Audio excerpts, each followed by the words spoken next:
through all the required classes and all the electives. And I said, all right, the $1,000 that I paid you for the day to spend the day with me, because I did. I paid each one of them $1,000 in cash when I picked them up, when they agreed to meet with me, and I picked them up in the Suburban. And then I made them a bet at dinner time. That if I could prove to them that they didn't learn the law in law school, they had to give me the $1,000 back and chalk it up to good education. And every one of them handed me the $1,000 back. And over the last 35 years, I've had lots of attorneys tear up their bar card right in front of me. We even did it in one of these seminars one day. We've cut up Mason cards. We've cut up union cards. And we've cut up bar cards right in front of people that have come to these classes. That's why I love having law enforcement in our class. Thank you for coming. I hope I'm not too hard on you. I got thick skin. I love having lawyers in the classes. I'd love to get some judges in the classes. Oh God, please bring them. I did one event up in Minnesota about 5 years ago at a country club, and that event was hosted by a judge. And I don't know if she signed some order and required it, but she filled the room with a lot of judges and attorneys. It was the seminar I'll never forget. It was wonderful because I could go through my book page by page by page and show them the law. And it was amazing what happened. And up in Michigan, I had this attorney in my class. It was a little bit bigger class than this one, not by much. And she says, on Sunday evening, at the third day, she says, David, what time are you flying out? Can I buy you breakfast? And I said, sure, I'm not leaving till noon. You can buy me breakfast if you want. And I met her for breakfast, and she had the same question every attorney asked me. They only asked me one question. And they don't want to do it in front of the group. I'll tell you what the attorney's questions always are. David, I'll tear up my bar card if you can show me how to make a living without it. And by gosh, I can. I can show them half a dozen ways in the state national movement alone to do nothing but help people and make $250,000 a year. In their legal minds, it works good because they get it. They've got a little bit of that training and background that we need. Any paralegals in the room? Oh, thank you, sweetheart. Paralegals, another one? Oh, awesome. Two? You two? No? I have my JD, but I'm not out of practice. Oh, good. Thank you. I'll tell you what, we need you guys. We need you bad. You got document writing skills, procedural skills that the average American doesn't have.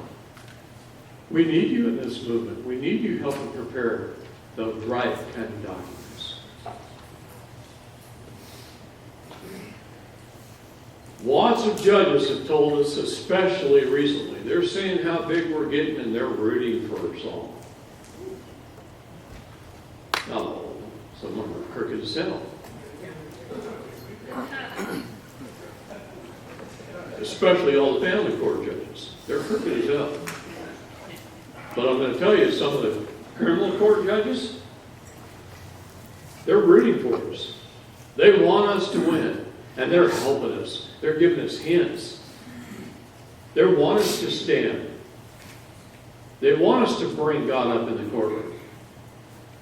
They want us to have standing.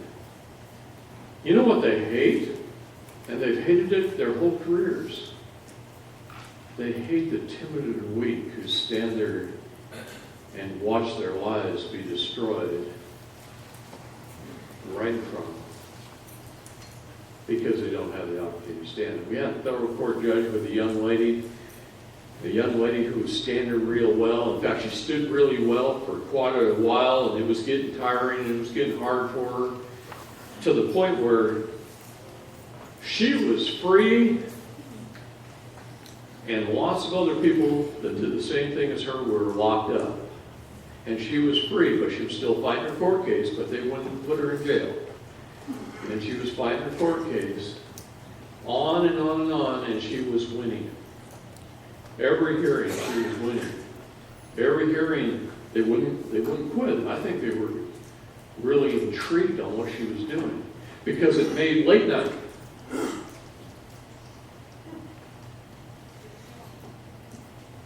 Who was it? Tim Colbert, late night, was ripping her. Jimmy Kimmel. Jimmy Kimmel. It was Jimmy Kimmel? Okay. I don't watch that crap. Anyway, Jimmy Kimmel was ripping her for the way she was fighting in federal court, because she was fighting differently than all the other people that were fighting the same case who had attorneys. She was fighting the right way, constitutionally, challenging their jurisdiction, being a living being, not a dead entity. She was fighting everything, and she was doing it right, and the judges, she was doing well until she made one mistake. And the judge asked her a question, and he was being super nice to her, and that's where he changed his strategy. He was testing her. He was seeing how much she knew. And he was testing her. He was being a little hard on her, and she was doing well. And then he changed tactics. He was being so sickening sweet to her that he changed her guard to where she felt he was helping her, where her guard was let down and she wasn't listening intently like we teach her to do, so that she could rebut everything. And she wasn't listening. And she answered a question that he'd asked, and she said yes when she should have said no.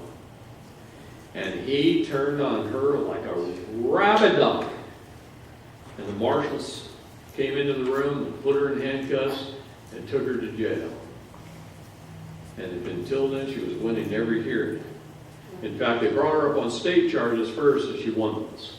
And she was released, and then they brought her up on federal charges. Not a single victim.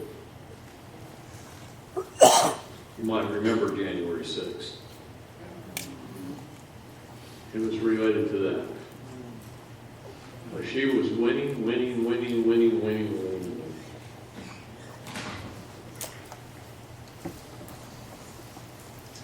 Until she quit paying attention, and she let his sweetness, his attitude, win her over, and she forgot about the challenge. He wanted her to win. At one point in time, he was instructing her how to win. And we were listening to the judge and what he was saying. And he was telling her how to win in her case and giving her hints. And then he thought, I'm going to try her one more time. And he threw out an entrapment question, and she answered it wrong, because she stopped listening to what he was actually saying.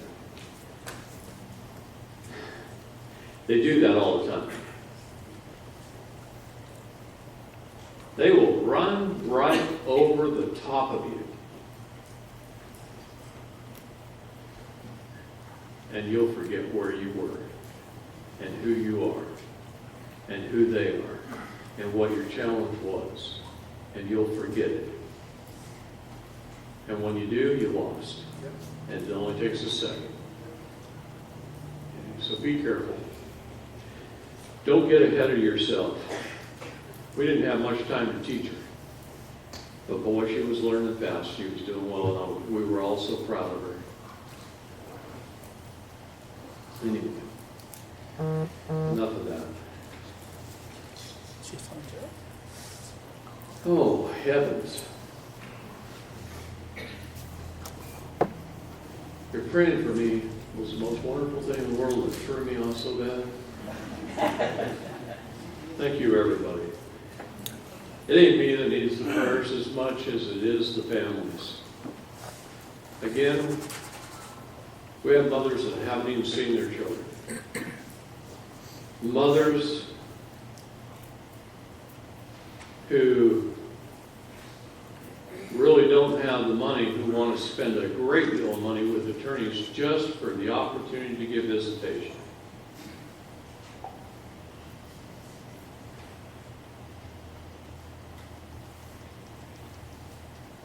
They'll be lucky to get visitation. I pray that they do. I pray they win every day, every moment. I have a tremendous love in my heart for those in that position. Tremendous love.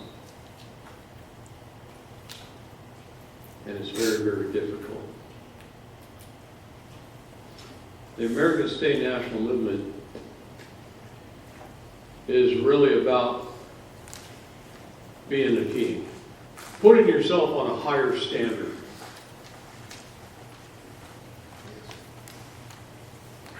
A higher standard than a citizen. It's of a greater status. They like you to believe that we're all equal in this country. Ask Hillary. Is she equal?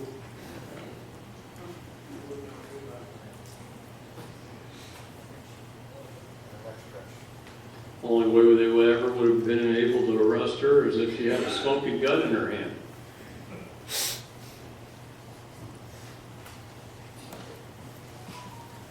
How about Bill?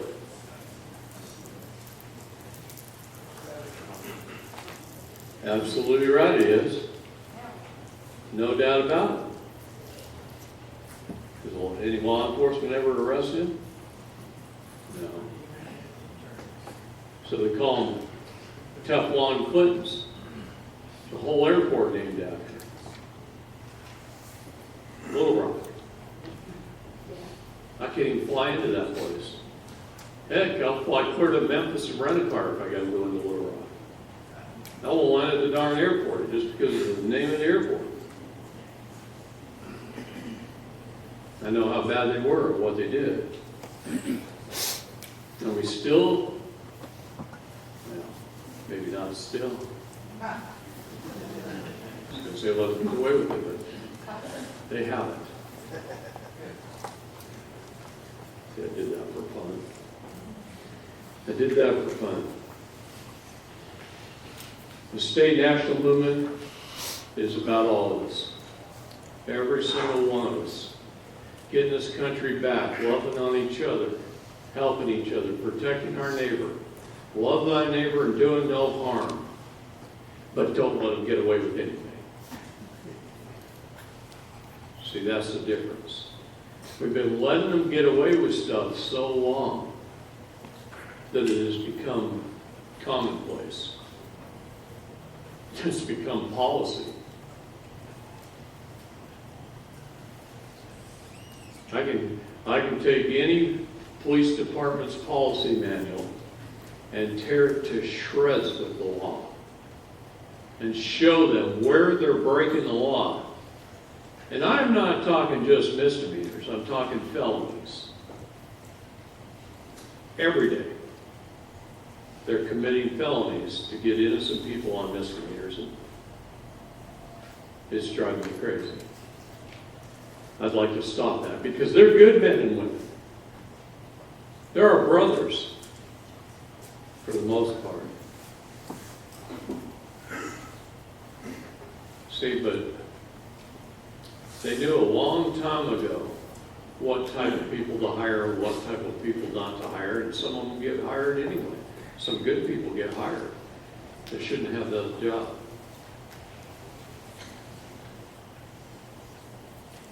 I'm telling you this by experience. A lot of times they get hired because they want to change it from the inside. They want that job. They believe from the time they were little boys pushing a little cop car around their mom's carpet, that they're going to become a police officer to serve others, to help people. And many of them do help people in many different ways. But at the same time, if they don't collect the revenue, then their department comes on them for not collecting the revenue. I know a really good friend of mine who's a police officer, and he was out there doing his traffic stops and meeting his quotas and everything for several years. And then he woke up one day and found out everything he was doing was wrong, so he refused to write tickets. So they took his car away and demoted him to the jail. And it made him work in the jail as a jail guard.